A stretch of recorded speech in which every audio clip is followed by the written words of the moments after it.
Good morning students. इससे पहले lecture में हम हर्षे और चेज के प्रयोग की बात कर रहे थे और उसमें हम लास्ट पॉइंट जो हमने देखा था वो देखा था कि जब बैक्टीरियोफेज को रेडियो एक्टिव पदार्थ से लेवलित कर लिया जाता है तो लेवलित करने के बाद में उसको जब बैक्टीरिया के अंदर इंटर किया जाता है तो उसमें P32 आता है या S35 आता है। तो देखो क्या होता है, यहां पर बैक्टीरियोफेज को, जो बैक्टीरियोफेज है इस बैक्टीरियोफेज को कहां एंटर कराया, बहुत सारे बैक्टीरियाओं को लिया, यह है बैक्टीरिया। तो इस बैक्टीरियोफेज को लेकर के बहुत सारे बैक्टीरिया को संक्रमित करा दिया। तो संक्रमित कराने के बाद में ये बैक्टीरिया क्या हो जाएगा, संक्रमित कराने के बाद में ये फेज कहां चला जाएगा, अंदर एंटर कर जाएगा। तो ये फेज एंटर कैसे करता है,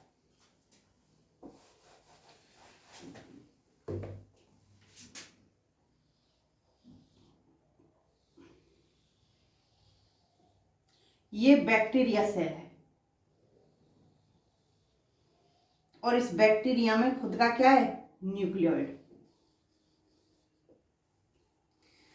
अब यहां पर इस बैक्टीरिया सेल पर जो जीवाणु भोजी है, इस जीवाणु भोजी को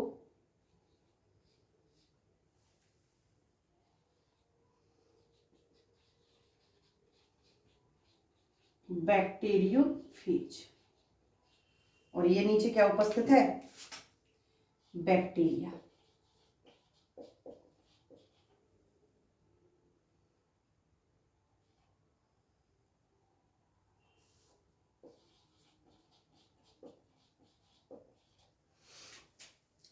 तो यहां पर जो फेज होगा वो क्या हो जाएगा, इसकी सतह पर आकर के चिपक जाएगा। सबसे पहले जब इस फेज ने इसको इन्फेक्टेड करने से पहले क्या हुआ, इसकी सतह पर आकर के चिपक जाएगा।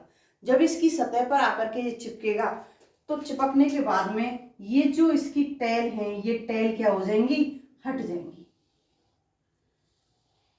ये जो टेल है एक हेक्सागोनल प्लेट से लगी हुई होती हैं, तो ये टेल क्या होती हैं, हट जाती हैं। और हटने के बाद में डायरेक्ट इसकी कॉलर जो होती है, ये टेल, ये कॉलर और ये होता है इसका हेड।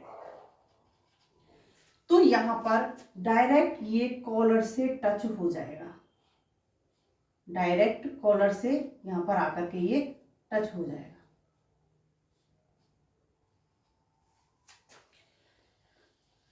अब क्या होगा, अब जो हेक्सागोनल प्लेट थी, मान लिया ऐसे यहां पर ये कॉलर है, अब ये नीचे से क्या हो गई, प्लेट गई हट, कॉलर खुल गई यहां से नीचे से, तो वो ढक्कन हट गया। एक तरह से ढक्कन मानो हेक्सागोनल प्लेट को, वो यहां से हट गया। तो हटने के बाद में क्या होगा, यहां पर जो मटेरियल था, जेनेटिक मटेरियल, वो जेनेटिक मटेरियल अब क्या होगा, कोशिका में एंटर कर जाएगा। तो यहां इसका जो खुद का जेनेटिक मटेरियल है, ये जेनेटिक मटेरियल इस कॉलर के जरिए यहां से होते हुए यहां अंदर आ जाएगा। इस कॉलर के जरिए कहां, कोशिका के अंदर प्रवेश कर गया। कोशिका में प्रवेश करने के बाद में अब यहां पर इस जेनेटिक मटेरियल में होगा गुणन। यहां इस जेनेटिक मटेरियल में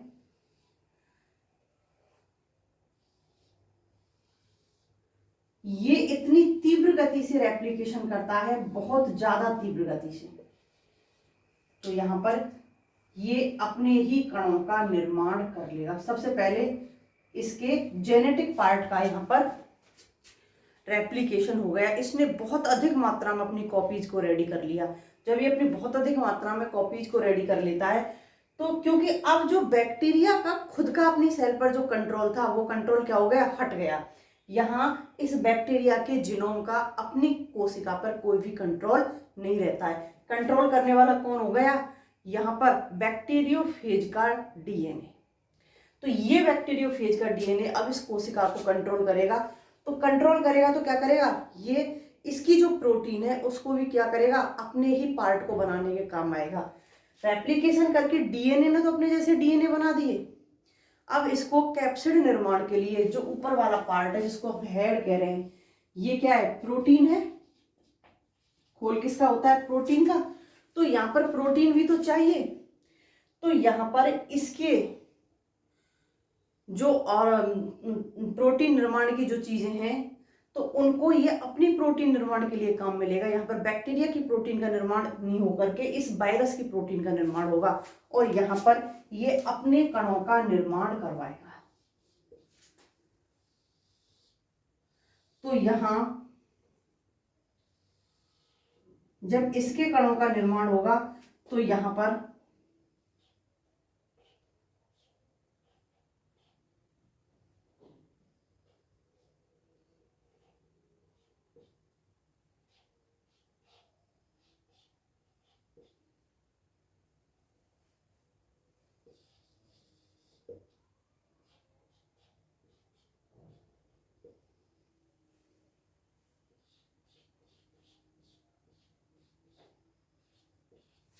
तो यहाँ इसके कैप्सिड का निर्माण स्टार्ट हो जाता है और एट लास्ट क्या होगा,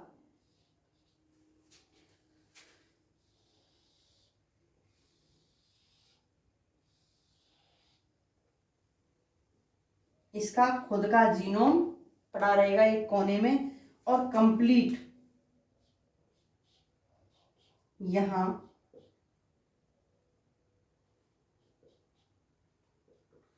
बैक्टीरिया का निर्माण हो जाएगा, बैक्टीरियोफेज का निर्माण हो जाएगा।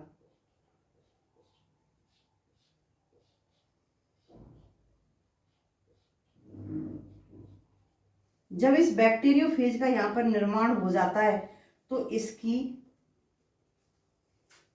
जो सेल है की बॉल है वो क्या हो जाएगी, यहां से ब्रेक हो जाएगी, ये टूट जाएगी और इसके टूटने के बाद में ये कहाँ आ जाएंगे, बाहर। बैक्टीरियोफेज बाहर निकल आते हैं।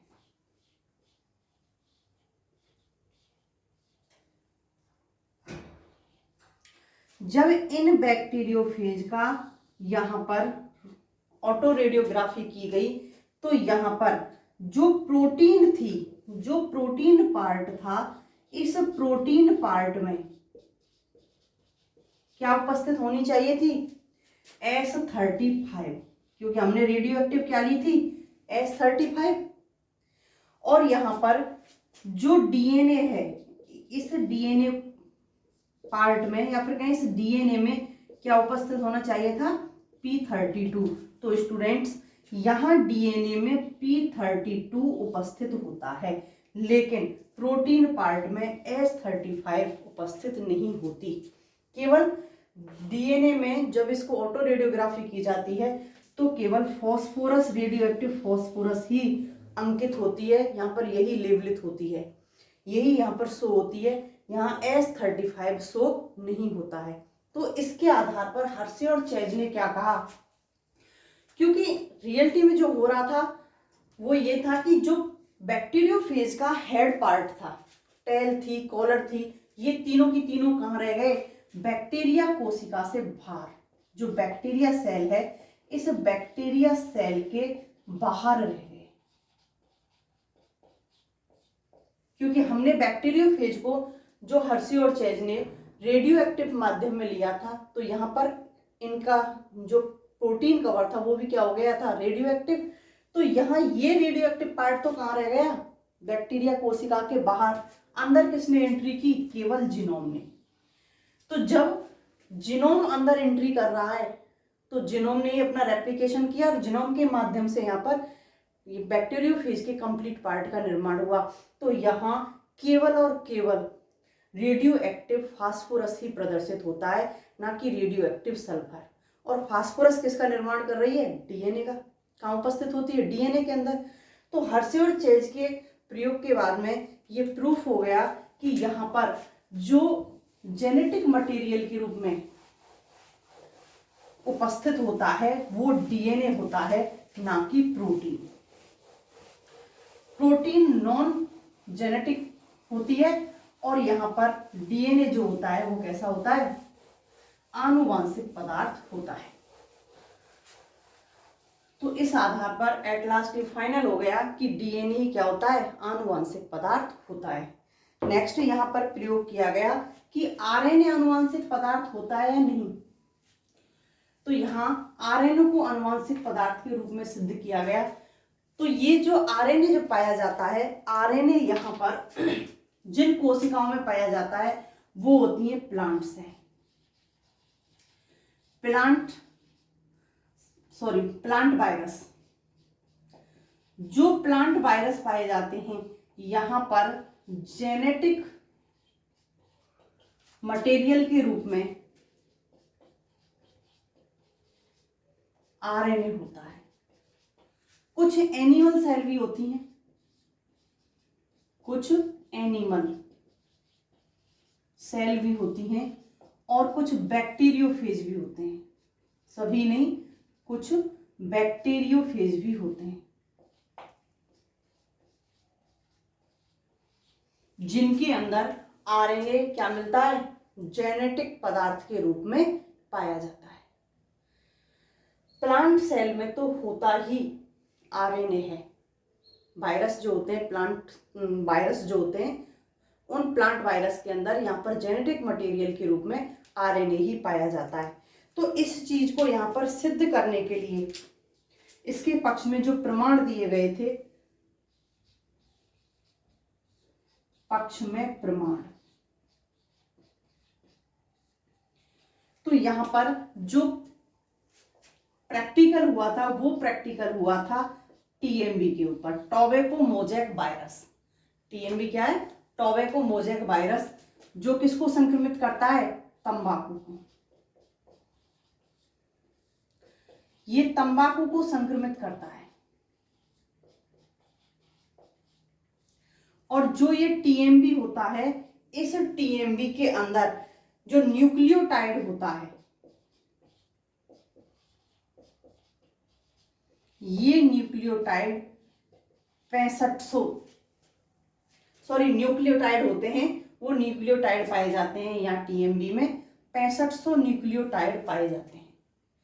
और टीएमबी कैसा होता है, इस प्रकार का। इसका जो हेड होता है ये प्रोटीन से बना होता है। सेंटर पार्ट में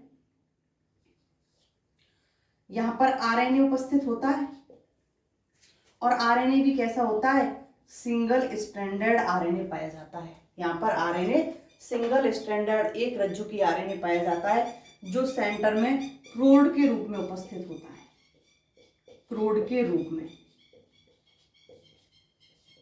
और प्रोटीन किसका निर्माण कर रही है, हेड पार्ट का।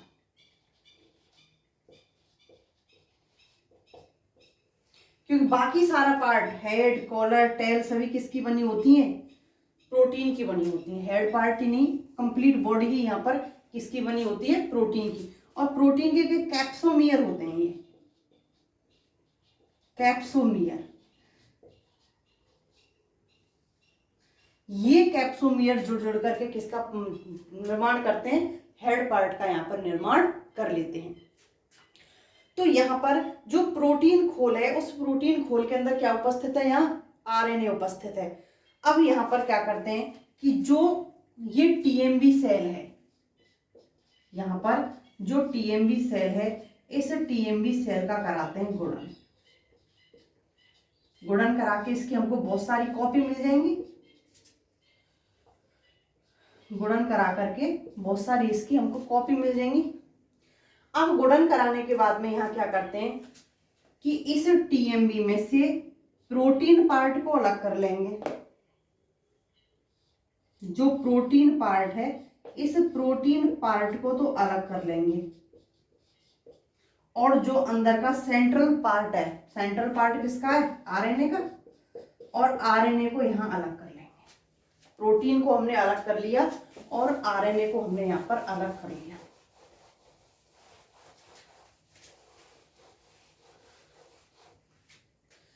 दोनों को अलग अलग करने के बाद में इसको भी अलग किया और इसको भी अलग किया।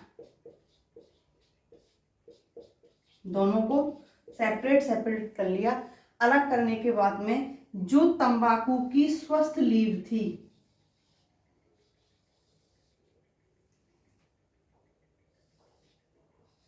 जो तंबाकू की स्वस्थ लीव थी, इसके ऊपर इस प्रोटीन को क्या कर दिया, रगड़ दिया, प्रोटीन को रगड़ दिया, और इधर इस आरएनए को लिया और यहां पर क्या किया, रगड़ दिया पत्ती के ऊपर। दोनों ही जो लीव हैं वो कैसी हैं, स्वस्थ हैं, हेल्दी लीव हैं, स्वस्थ लीव हैं। अब कुछ दिनों के बाद देखते हैं,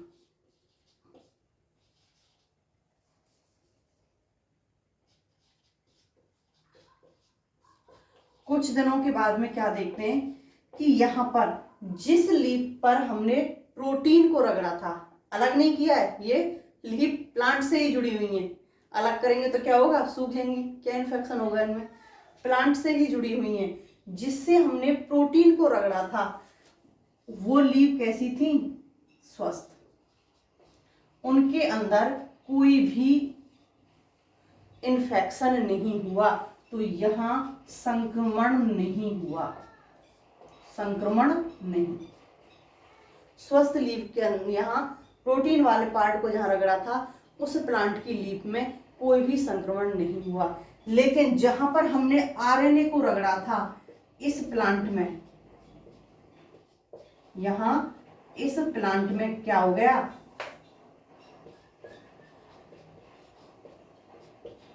संक्रमण, इस प्लांट के अंदर संक्रमण हो गया। तो इसकी पत्तियों के अंदर जो टोबैको मोज़ेक वायरस था, ये टोबैको मोज़ेक वायरस ने यहाँ पर संक्रमण कर दिया। तो इस आधार पर यहाँ पर साइंटिस्ट ने कहा कि प्रोटीन नहीं, आरएनए, प्रोटीन ना होकर के आरएनए क्या है, जेनेटिक मटेरियल। यहाँ पर आनुवांशिक पदार्थ के रूप में जो यूज आ रहा है वो यूज आने वाला पदार्थ क्या है, यहाँ पर आरएनए होता है।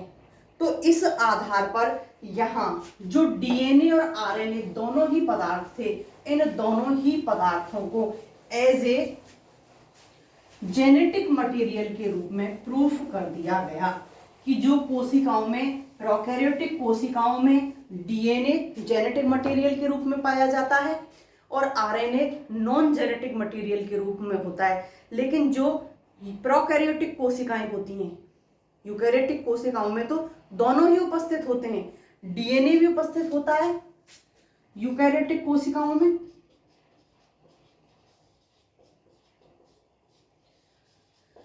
यहां डीएनए भी होगा और आरएनए भी होगा, दोनों ही उपस्थित होंगे। लेकिन जेनेटिक मटेरियल के रूप में कौन उपस्थित होगा, केवल डीएनए उपस्थित होगा। और यहाँ जो प्रोकैरियोटिक कोशिकाएं होती हैं, इन प्रोकैरियोटिक कोशिकाओं में या तो डीएनए उपस्थित होता है या आरएनए उपस्थित होता है। तो यहाँ पर दोनों में से एक उपस्थित होगा। यहाँ जो डीएनए उपस्थित होता है वो उपस्थित होता है डबल स्टैंडर्ड डीएनए, द्वैरज्जु की डीएनए उपस्थित होगा। यहाँ सामान्य तौर पर डीएनए हो या आरएनए हो सिंगल स्टैंडर्ड होते हैं, कुछ अपवादों को छोड़कर। कुछ के अंदर कैसा पाया जाता है, डबल स्टैंडर्ड, कुछ में। यहां क्लोरोप्लास्ट